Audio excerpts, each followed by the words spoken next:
लेकिन जब हमें कुछ नहीं मिलता, कोई नहीं मिलता, तो हम ये सोचते हैं कि हम और क्या कर सकते हैं। सारे कर्म लगाने के बाद, सारे जितने हम अपनी मेहनत करने के बाद भी हमें शायद असफलता ही मिलती है। उस वक्त हम भगवान से पूछते हैं, जो भी आपके पूजनीय हैं उनसे हम यही पूछते हैं कि हम और क्या कर सकते थे। तो इसके अंदर एक बहुत मैंने एक रील पे पढ़ा था, शायद भगवान ने अपने भक्त को बोला था, मैं नहीं सोचता कि इस भगवान ने किसको बोला था।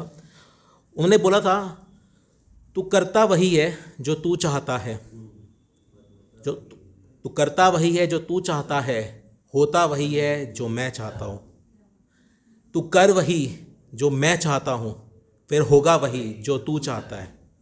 इसका मतलब ये है कि कई बार सब कुछ कर लेने के बावजूद शायद चीज़ें आपके हिसाब से नहीं चलेगी। उस वक़्त हताश मत होइए, किसी के सामने गिड़गिड़ाइए मत, जो हो रहा है उसे हो लेने दीजिए। शायद आपको अब नहीं दिख रहा, 10 साल बाद, 20 साल बाद, जब कभी भी जाकर आपको बाद में पता चलेगा, जो आज आपके अच्छे कर्म है वो आज एक बीज बनेगा, उसका फल आपको बाद में मिलेगा। इसमें सबसे इंपॉर्टेंट है लेटिंग गो, समर्पण। तो जो मैं आज ये कविता बोल रहा हूँ ये उसी पे है कि समर्पण पे विश्वास। तो शुरू होता है, तू हर कदम मजबूती से चुनता है, अपने सपनों के ख्वाब दिल में बुनता है। तू सोचता है तू काबिल है सब कुछ पाने का, अपनी मर्जी से अपने जीवन में सब कुछ जीतने का। पर जीवन में एक रहस्य है जो तुझे दिखता नहीं, भाग्य की शक्ति है जिसके सामने कोई टिकता नहीं। अनजान रास्ते पे ले चलती ये शक्ति तुझे, असमंजस हर कदम पे चाहे तू कितना भी भूजे। धीरे धीरे तेरे सपने होते चूर, जीवन की हर मंजिल से अब फासले लगते दूर। रख भरोसा उस राह पर, रख भरोसा उस राह पर और छोड़ दे सारे कर्म।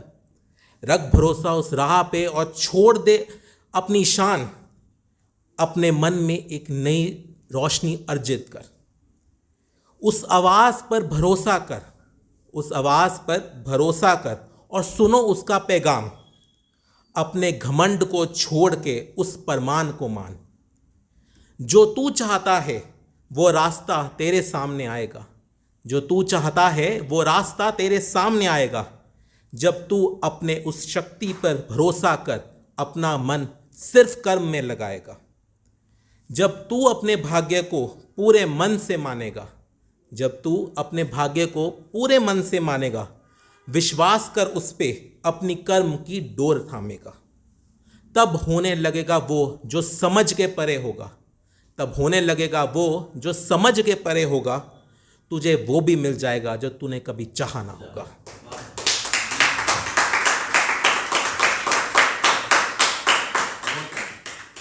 और अंत में एक मैं अपने जिसको मैं आइडलिस्टिक मानता हूँ अपनी लाइफ में, जिसके लिए मैं सोचता हूँ कि मैं अपना करेक्टर इनके प्रति रखूँ, वो श्री राम है। वो इसलिए कि है वो भगवान के अवतार, लेकिन उन्हें जीवन एक बिल्कुल मनुष्य की तरह जिया है। तो जब उनको वनवास के लिए बोला जाता है कि आप वनवास पे चले जाइए, तो जो उनके भ्राता है लक्ष्मण जी, वो उनके पास आते हैं और उनसे बोलते हैं कि भैया आपको सब मिल रहा था, आपको बस राज्य मिल गया, आप मतलब उसके लिए आप ही बेस्ट है, तब भी आपको जाना पड़ रहा है, इसके लिए हमें युद्ध लड़ना चाहिए, क्षत्रिय धर्म है। तो श्री राम कहते हैं कि देखो लक्ष्मण, मैंने आज तक ना अपने पिता को कुछ विपरीत जाके कुछ किया है, ना मैंने कोई माता के कई को कुछ हानि पहुंचाई है। मतलब कल मेरा राज्य अभिषेक है, आज मुझे बोला जा रहा है वनवास पे चले जाओ, मतलब मैंने तो ऐसा कुछ काम नहीं किया।